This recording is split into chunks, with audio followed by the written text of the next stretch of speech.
Bonjour, nous enchaînons sur un nouvel atelier sur l'Algérie. L'Algérie qui bouge beaucoup, sur la structuration d'un écosystème au bénéfice des PME et des startups. Nous aurons aujourd'hui deux intervenants en live et deux intervenants en vidéo. Alors ici présent, Sarah Rebati et Amou, cofondatrice de Annex DZ et de Women Work by the Annex DZ. Vous nous direz tout à l'heure ce qu'est cet incubateur. Et nous avons Hassen, Expertise France, très spécialiste de tout ce qui touche à l'entrepreneuriat, aux startups et aux PME. Et en vidéo, nous aurons Kamel Oumnia, qui a fondé l'incubateur Incummi, et Hamid Bakli, qui est le coordinateur national du réseau Raleigh, qui Rallier, merci pour la prononciation, qui relie en fait des start-upers, des accompagnateurs, en fait l'écosystème. Alors une première question pour commencer avec Hassen. Il y a des fortes évolutions actuellement en Algérie dans l'écosystème des start-up, en termes de loi start-up, en termes de beaucoup de choses. Pouvez-vous nous faire un peu un panorama rapide d'où on vient et ce qui bouge aujourd'hui et qui est très prometteur pour l'avenir? Merci. Très bien, merci.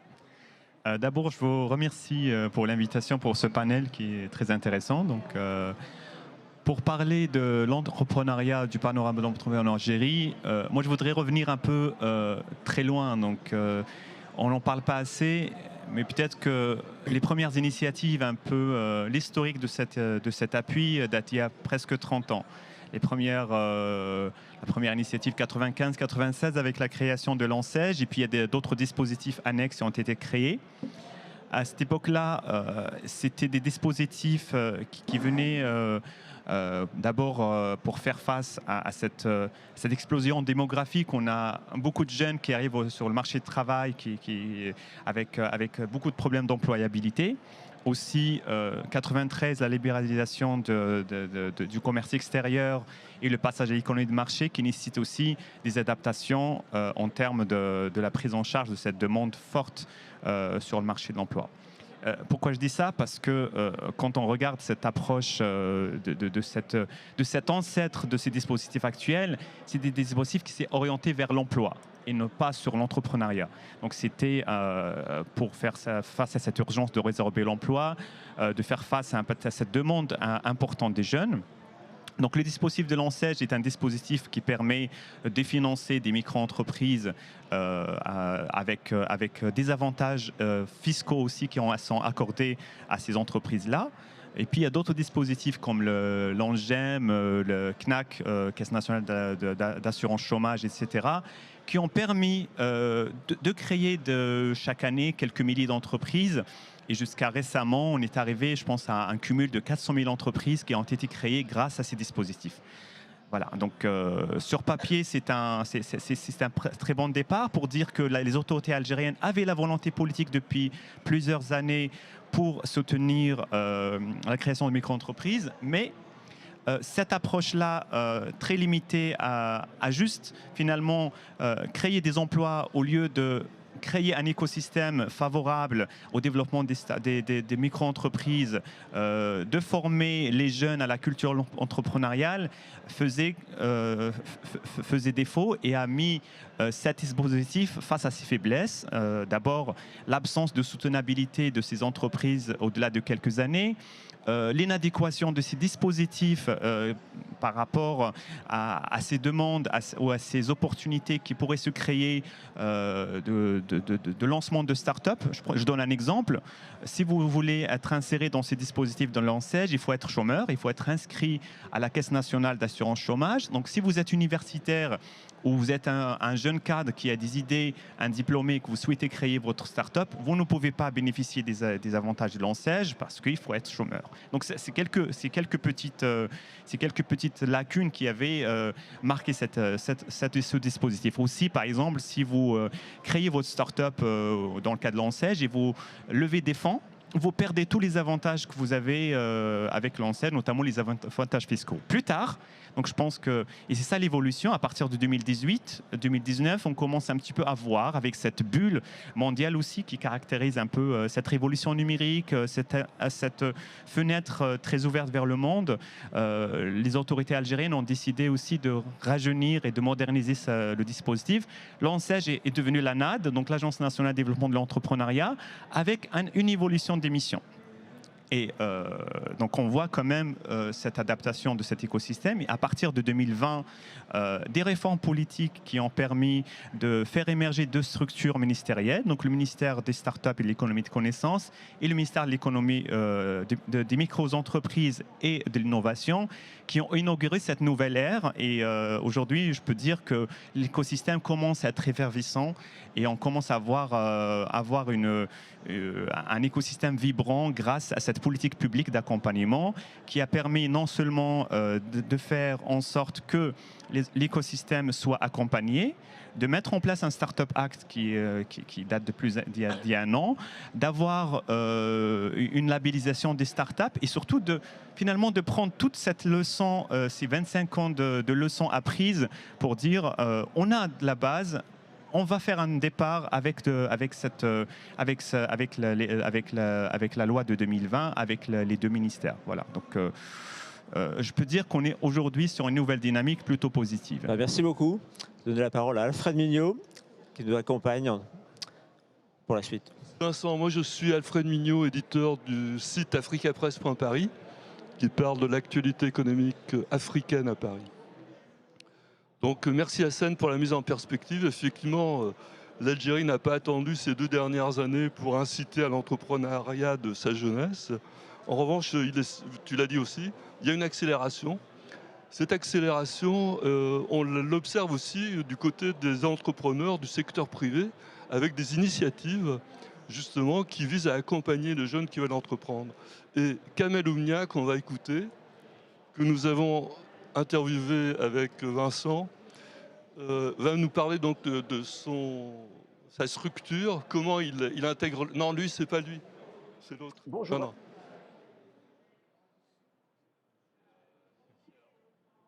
Non, celui d'avant. Quoi, il y en a que- Non, c'est lui, là. C'est le direct. Le barbu. Bon, il va nous raconter si on le retrouve, parce que là, il est perdu dans les nuages, mais... Ça doit être celui-là, ouais. C'est pas... Enfin bon, ça c'est le chief opérateur. L'écosystème de l'innovation. On n'entend rien? Que diriez-vous? Vaste question, et avant tout, permettez-moi de vous remercier Non, de pouvoir m'adresser à vous pour cet événement. C'est le direct, sinon on va reprendre en live. Les deux pays, j'allais dire. Continue en live ce que disait le DG de Acumi. J'avais pris des notes quand même. Donc Acumi, c'est une structure donc, pour accompagner les jeunes. Et c'est gratuit. Alors j'ai posé la question, mais si c'est gratuit, il y a une contrepartie. Mais la contrepartie, il sélectionne les projets, évidemment. Mais il les sélectionne, je dirais, avec une mentalité du Sud. C'est-à-dire, c'est plus la conviction, l'engagement que la pertinence technique. Parce que la pertinence technique, y compris financière, on peut tous l'acquérir. Il suffit d'être bien entouré. Et donc, justement, il offre des prestations de coaching. Vous l'avez retrouvé? Oui, c'est lui, c'est lui. Alfred, continue. Kamel, c'est lui, là. Alfred, continue. Non, je sais pas. Bon, ok. Non, on le passe après. Donc, Kamel, qui était très bien, pardon, on l'a perdu, il dit aussi du bien de l'Algérie. Il dit l'Algérie, c'est un pays d'opportunités. C'est un pays aussi, c'est en amont de l'affaire des startups, bien sûr, mais qui a su abandonner récemment la clause du 49-51. Pour ceux qui ne savent pas, d'ailleurs, en Algérie, on dit 51-49. C'est-à-dire que pour tout investisseur étranger se présentant en Algérie, il fallait qu'il soit minoritaire et côté algérien majoritaire. Or, les startups sont comme toutes les entreprises, peut-être plus encore, besoin de financement. Donc faciliter l'attractivité des IDE, des investissements directs étrangers, ça contribue à l'écosystème, même si c'est d'une manière indirecte, bien sûr. Et en plus, donc, l'Algérie s'ouvre à son arrière-pays, si j'ose dire, africain. Et justement, Kamel, alors je vais vous dire, actuellement à Alger, il y a Africa by IncubMe, où ils accueillent une dizaine de start-upers du continent, nourris de G, royalement d'ailleurs, il paraît, et ils les forment. Voilà, c'est l'action, fraternelle de l'Algérie au regard de son sud africain. Bon, je suis beaucoup moins bon que l'auteur original, mais si on retrouve la vidéo, on vous la... Merci. On passera tout à l'heure. Alfred, d'avoir très bien rebondi. Initiative privée, c'est aussi Sarah. Et Sarah, elle va nous parler de son expertise, comment aussi elle a créé quelque chose spécifiquement pour les femmes, les jeunes femmes entrepreneurs. À toi, ça. Et je dirais, j'annoncerai une question un peu générale. Vous nous disiez, c'est peut-être intéressant pour le public, il y a moins de femmes entrepreneurs en Algérie qu'en Afrique subsaharienne. En fait, pourquoi? Merci Alfred pour la petite présentation. Donc, je suis Sarah Robati Aitamou, donc cofondatrice du catalyseur dit Annex DZ et aussi fondatrice du premier incubateur 100% féminin en Algérie et en Afrique, Wombwork by the Annex DZ. Donc, si je reviens un peu sur les chiffres, comme je l'avais dit, j'ai dit que le continent africain est le premier continent où les femmes entreprennent dans le monde avec un pourcentage de 24% par rapport aux autres continents. Paradoxalement, en Algérie, ce chiffre-là est représenté que pour un pourcentage de 6%, ce qui est l'équivalent de 150 000 femmes pour 1,96 million de chefs d'entreprise. Donc ce chiffre-là nous a fait, on va dire, sursauter, réveiller, ce qui nous a poussé, après l'aventure de The Annex DZ, après des constats qu'on a fait au sein de notre catalyseur en accompagnant les entrepreneurs qui voulaient créer leur entreprise en Algérie dans diverses matières, divers domaines. On a donc conclu que les femmes avaient cette peur de venir entreprendre, qu'elle avait mis ces barrières à elle-même, qu'elle ne pouvait pas en fait les dépasser et qu'il y avait aussi ce contexte de la société qui freinait la femme, sachant que la femme algérienne, elle est entrepreneure elle-même depuis son plus jeune âge. Et on voit énormément de modèles d'entrepreneuriat dans notre société quotidiennement. Pas forcément de l'entrepreneuriat comme on l'imagine nous, société, chef d'entreprise, client, etc. Mais c'est vraiment de l'entrepreneuriat journalier quotidien dans nos familles, avec nos grands-mères, avec nos mères, etc. et notre entourage. Donc c'était ce constat-là, malheureusement, comme on le dit, qui nous a poussé à créer cette structure, donc Wombwork by the Annex DZ, qui est là en fait depuis 2018 à aider les femmes algériennes et les femmes africaines à entreprendre, à créer leur start-up en Algérie, grâce à des partenariats qu'on a mis en place, grâce à des appels à projets, mais aussi grâce à la volonté de la femme à vouloir entreprendre et grâce aussi un peu à notre volonté à rendre l'appareil et à mettre en fait en place cet impact social, cet impact culturel et surtout cet impact économique. Comment vous développez-vous dans cet écosystème qui bouge, grâce à cet écosystème qui bouge en Algérie? Alors, depuis qu'on a créé Wombwork by the Annex DZ, on essaie de mettre en place des structures d'accompagnement avec du coaching, avec des formations, comme un peu le modèle de IncubMe. Mais ce qu'on a remarqué en analysant le reste des incubateurs, c'est qu'il y avait un maillon manquant de la chaîne qui était l'investissement. Donc, les femmes, elles créaient leurs entreprises, mais elles n'arrivaient pas à les faire grandir, elles n'arrivaient pas à trouver des investisseurs. Comme peut-être il l'a mentionné Alfred, à cause de la loi 41, peut-être, on a dit peut-être, mais aussi, comme j'ai dit, à cause de beaucoup de freins qui existaient déjà. Et donc notre but était de mettre aussi une structure à aider les femmes à investir et à faire grandir un peu leur capital et leur entreprise en créant donc des clubs de Business Angels. Et on avait commencé d'abord par le Nice Business Angels. Donc c'était un groupement, un cluster de femmes entrepreneurs algériennes qui ont réussi et qui, elles, avaient l'envie aussi d'aider d'autres femmes à réussir, mais aussi récemment en créant le MDBAN, qui est donc le Maghreb Diaspora Business Angels Network, qui est en fait aussi un groupement de personnes qui font partie de la diaspora au Maroc, en Algérie, en Tunisie, en Libye et en Mauritanie, qui eux veulent aussi aider un peu la communauté africaine et algérienne plus précisément à investir dans leurs projets et à les aider. Alors vous avez aussi des projets à l'international dont certains commencent à se concrétiser dans des partenariats internationaux. Effectivement, en fait, on a mis en place des partenariats avec comme le MEPI afin de mettre en place des programmes d'incubation qui aident un peu les femmes de l'intérieur du pays et avec notre partenaire Algéria Startup Initiative, donc dans la wilaya de Ouargla. Mais aussi, on a été sélectionné récemment par l'ambassade du Pays-Bas, étant le seul incubateur et la seule structure privée à mettre en place un programme pour tout ce qui est donc entrepreneuriat et tout ce qui est donc management des incubateurs et des startups en Algérie. On dira un petit mot, si Vincent veut bien, mais tout à l'heure, au deuxième tour, sur les diasporas. Parce que je suis sûr que là, on est un certain nombre de la diaspora. Donc ça intéressera notre public. On va écouter, si la vidéo veut bien. Non, on va pas pouvoir. Le timing est... Ah bon, on est en Nous avons retard. dérapé en termes de timing, on va devoir continuer avec nos interlocuteurs. Hamid Bakli, on l'écoute pas non plus. On l'écoute pas parce que le timing Je le publierai sur mon par site rapport Africa à Press, ce vous qui pourrez enchaîne le après. lire. Mais D'accord. par contre, il faut se dire les points clés. Donc, je pourrais rebondir un peu sur le rallier. Le rallier, c'est le réseau des acteurs de l'innovation et des acteurs de l'entrepreneuriat et des startups en Algérie.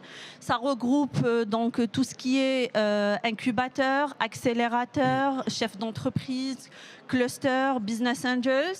Et ce réseau-là, il a été créé en juillet 2020. Son but est d'être une force de proposition pour les autorités, avec, comme il l'avait mentionné Hassan tout à l'heure, avec la création du ministère délégué de l'économie et des startups, avec le ministère des micro-entreprises et de l'innovation. Donc, étant sur le terrain depuis des années, avant la création de ces deux ministères, on a pensé à mettre en place ce réseau-là pour que ça soit un peu une force de proposition, pour transmettre un peu certaines, on va dire, recommandations à ces tutelles-là pour mettre en place tout ce qui est législation et réglementation qui seront là pour aider les startups à émerger et pour aider l'écosystème à évoluer en Algérie. Non, dans sa vidéo que vous ne verrez pas, donc Hamid Bakli se félicite de l'accélération du processus réglementaire législatif. Il dit du bien aussi, sans le nommer, du jeune ministre Yacine Oualid, qui est là depuis 1 an et demi. Et par lui, beaucoup de choses se sont mises à vibrer, parce que le système est devenu très vibrionnant.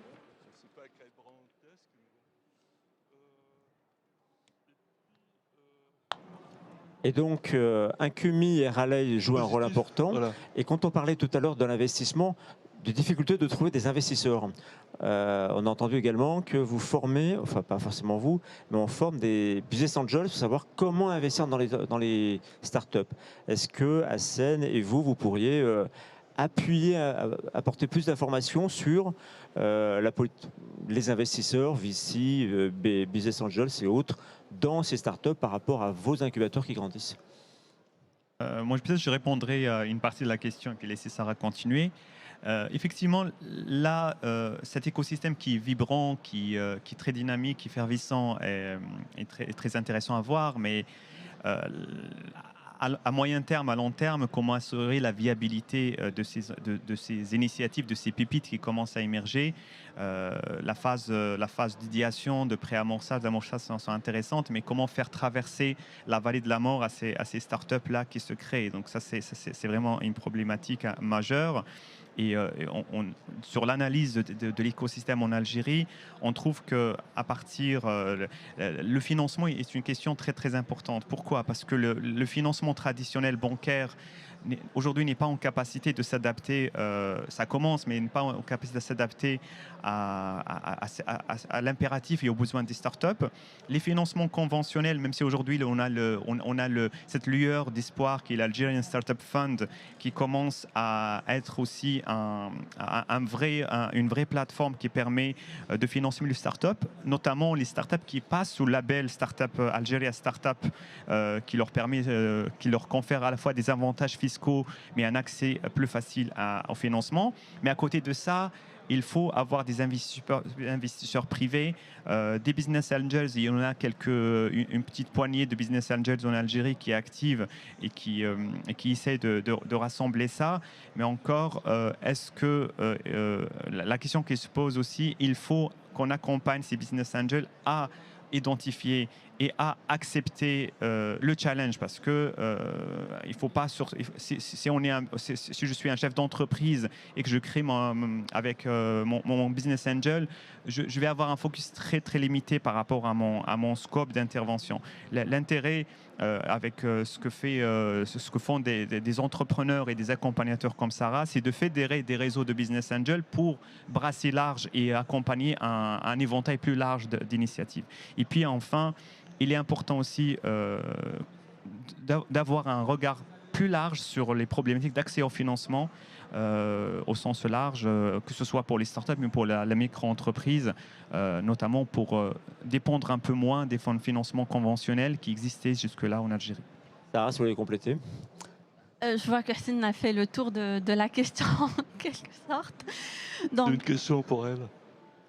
Alors, juste une phrase pour rebondir sur Dernière question. Hamid Bakli, dans son intervention, conclut sur la question lancinante du financement. Effectivement, c'est une question universelle. Et effectivement, il se réjouit que les nouveaux dispositifs mis en place, tant par le public que par le privé, vont faciliter le financement international. Et je voudrais poser la dernière... Alors, je voudrais quand même dire une chose, ça n'a pas été dit en termes quantitatifs, mais j'ai une note de la French Tech Tour qui se déplacera au Maghreb en décembre. On nous dit que la Tunisie a 600 startups et l'Algérie 500. Alors l'Algérie est sous-marketée parce qu'on n'entend pas parler, et je pense que cet atelier dirigé par Vincent y contribuera positivement.